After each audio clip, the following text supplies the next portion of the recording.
வகையான அச்சத்தினின்றும் ஆண்டவர் என்னை விடுவித்தார்.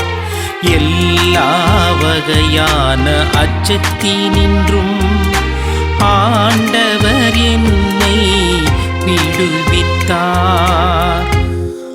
ஆண்டவரை நான் எக்காலமும் போற்றுவேன்.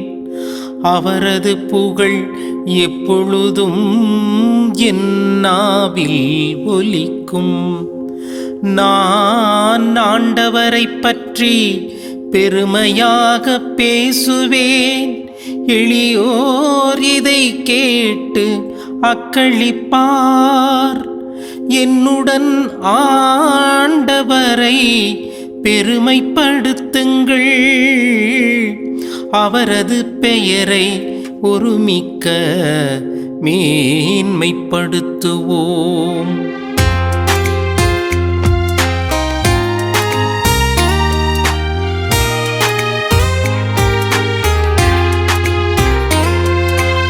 எல்லா வகையான அச்சத்தினின்றும் ஆண்டவர் என்னை விடுவித்தார். எல்லா வகையான அச்சத்தினின்றும் ஆண்டவர் என்னை விடுவித்தார். மாதா தொலைக்காட்சியின் அன்பு நேயர்களே, இயேசுவின் நாமத்தில் உங்களை வாழ்த்துகின்றேன். இன்று நமக்கு வழங்கப்பட்டுள்ள திருப்பாடல் 34. பல்லவியாக நாம் ஜெபிக்கும் இறைவார்த்தை, எல்லா வகையான அச்சத்தினின்றும் ஆண்டவர் என்னை விடுவித்தார். கடவுளின் கருணையை புகழ்தல் என்பதுதான் இந்த திருப்பாடலின் தலைப்பு. ஏன் இந்த திருப்பாடலுக்கு இப்படி ஒரு தலைப்பு கொடுக்கப்பட்டு இருக்கின்றது என்று யோசித்து தேடுகின்ற பொழுது ஒரு சுவாரஸ்யமான நிகழ்ச்சி அதற்குள்ளே ஒளிந்திருக்கின்றது. தாவீதின் வாழ்க்கையில் நடந்த ஒரு உண்மை நிகழ்வுதான் இதற்கு பின்னால் அமைந்திருக்கின்றது. 1 சாமுவேல் 21வது அதிகாரம் 10-15 வரை உள்ள வசன பகுதிகள் இந்த நிகழ்ச்சியை சுட்டி காட்டுகின்றன. சவுலிடமிருந்து தாவீது தப்பித்து ஓடுகிறார். அவர் தப்பித்து காத்து நகரத்தின் மன்னர் அக்கிசிடம் சென்றார். அரச அலுவலர்கள் அவரை அடையாளம் கண்டுவிட்டார்கள். இவர்தான் தாவீது என்று அவர்கள் கண்டுபிடித்து விட்டார்கள். எனவே இதை அவர்கள் அரசனிடம் சொல்லுகின்ற பொழுது அவர்களிடமிருந்து தப்பித்துக் கொள்வதற்காக தாவீது ஒரு திட்டமிடுகிறார். தான் ஒரு பைத்தியக்காரனைப் போல அங்கே நடக்க ஆரம்பிக்கின்றார். எனவே அரசர் அவரை பார்த்து, இவன் ஒரு பைத்தியக்காரன் அல்லவா, இவனை எதற்கு கொண்டு வந்தீர்கள், உடனடியாக வெளியேற்றுங்கள் என்று வெளியேற்றும்படி கட்டளையிடுகின்றான். தாவீது தப்பித்துக் கொள்கின்றார். ஆம் அன்புக்குரியவர்களே, தாவீது தன்னுடைய வாழ்க்கையிலே பலவிதமான துன்பங்களை சந்தித்தவராக இருக்கின்றார். ஏன் இந்த நிகழ்ச்சியிலே கூட அவர் உயிருக்கு ஆபத்து வருகின்றது. எனவே சாவின் பயம் அவரை ஆட்டி படைக்கின்றது. அவருக்கு எதிரிகள் இருந்தார்கள். எதிரிகளினாலே உதவியற்ற நிலையிலே அவர் இருந்தார். மற்றவர்களாலே ஒதுக்கப்பட்டார். ஏன் ஓட ஓட விரட்டப்பட்டார். மேலும் என்ன வேண்டுமானாலும் நடக்கலாம் என்னும் நிலையில்தான் தாவீது இருந்தார். இப்படிப்பட்ட நேரத்திலெல்லாம் பயம் அவருக்கு இருந்தது. அச்சம் அவரை ஆட்கொண்டது. இந்த இக்கட்டான நிலையில்தான் தாவீது தம்முடைய சொந்த பலத்தில் நம்பிக்கை வைக்கவில்லை. மாறாக கடவுள் மேல் நம்பிக்கை வைக்கின்றார். இறைவனுடைய துணையை அவர் நாடுகின்றார். கடவுள் என்னை காப்பாற்றுவார். இந்த துன்பங்களிலிருந்து, இந்த தீயவர்களிடமிருந்து, என் பகைவர்களிடமிருந்து அவரே எனக்கு விடுதலை அளிப்பார், காப்பாற்றுவார் என்னும் ஆழமான நம்பிக்கை இருந்தது.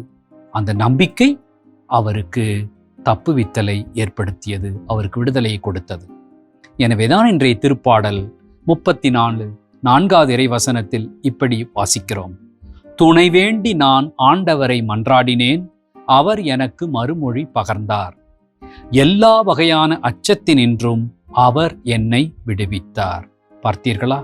தாவீதுக்கு இருந்த அத்தனை விதமான அச்சத்தினின்றும் ஆண்டவர் என்னை விடுவித்தார் என்று அவர் சான்று பகர்ந்து புகழ் பாடல் பாடுகின்றார்.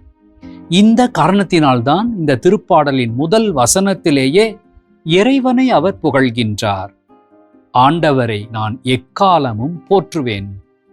அவரது புகழ் எப்போதும் என் நாவில் ஒலிக்கும் என்று தாவீது புகழ்வதன் காரணம் இந்த பின்னணிதான், இந்த நிகழ்ச்சிதான், அவருடைய வாழ்க்கையின் இந்த இக்கட்டான இடர்பாடுகள்தான் என்பதை இப்பொழுது நாம் புரிந்து கொள்ளலாம். அன்புக்குரியவர்களே, பயம் நம் இதயத்தையும் மனதையும் இருக்கும். ஆனால் இறை புகழ்ச்சி நம் இதயத்தையும் நம் மனதையும் திறக்கும், விரிவடைய செய்யும், உறுதி பெறச் செய்யும். நமது வாழ்க்கையிலும் அச்சம், பயமுறுத்தும் நிகழ்வுகள் இருந்து கொண்டுதான் இருக்கின்றன. எதிர்காலத்தை பற்றிய பயம். என்ன நடக்குமோ? என் குடும்பத்திற்கு என்ன நேருமோ? என் திட்டங்கள் நிறைவேறுமா? என்னுடைய திட்டப்படி என் வாழ்க்கை நகருமா? பணம் தடையில்லாமல் கிடைக்குமா? வேலைவாய்ப்பு இருக்குமா? என்ற கவலை, பயம் இருந்து கொண்டு தான் இருக்கின்றது. நோய்கள், சாவை பற்றிய பயம் நம்மை ஆட்டி படைக்கிறது. திடீரென நோய் வந்தால் என்ன செய்வது? புதிதாக நோய்கள் வருகின்ற என்னை தாக்கினால் என்ன செய்வது? நான் படுத்த படுக்கையாக்கிவிட்டால் என்னை காப்பாற்றுவது யார்? என் குடும்பத்தை காப்பாற்றுவது யார்? மருத்துவ செலவுக்கு என்ன செய்வது? சாவு வந்துவிட்டால் நான் என்ன செய்வேன் என்ற எண்ணங்கள் நம்மை அச்சத்தில் உறைய வைக்கின்றன. குற்றப்பழி உணர்வும் இயலாமை பற்றிய பயமும் நம்மை ஆட்டி படைக்கிறது. நான் தவறு செய்து விட்டேனே, நான் திருந்துவேனா? எனக்கு மன்னிப்பு கிடைக்குமா என்ற பயம் ஆட்டி படைக்கின்றது. மற்றவர்களால் ஒதுக்கப்படுகின்ற பொழுது, துன்புறுத்தப்படுகின்ற பொழுது பயந்து போகின்றோம்.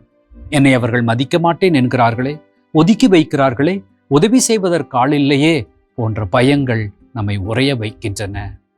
இனி நாம் பயப்படக்கூடாது. தாவீதை போல நம்மேல் நம்பிக்கை வைக்காமல் கடவுள் மேல் நம்பிக்கை வைக்க வேண்டும். யோவான் 16:33 இப்படி வாசிக்கிறோம். உலகில் உங்களுக்கு துன்பம் உண்டு, எனினும் துணிவுடன் இருங்கள், நான் உலகின் மீது வெற்றி கொண்டு விட்டேன் என்ற இயேசுவின் வார்த்தை நமக்கு திடமளிக்கட்டும், நம் அச்சத்திலிருந்து நமக்கு விடுதலையை கொடுக்கட்டும். ஜெபம். அப்பா பிதாவே, உம் திருமகன் இயேசு சாவை திடமாக சந்தித்தது போல, தாவீது துன்பங்களுக்கு மத்தியிலே உறுதியோடு இருந்ததைப் போல உம்மீது நம்பிக்கை வைத்து வாழ்க்கையின் பயங்களிலிருந்து விடுதலை பெற அருள் தருவீராக. ஆமென்.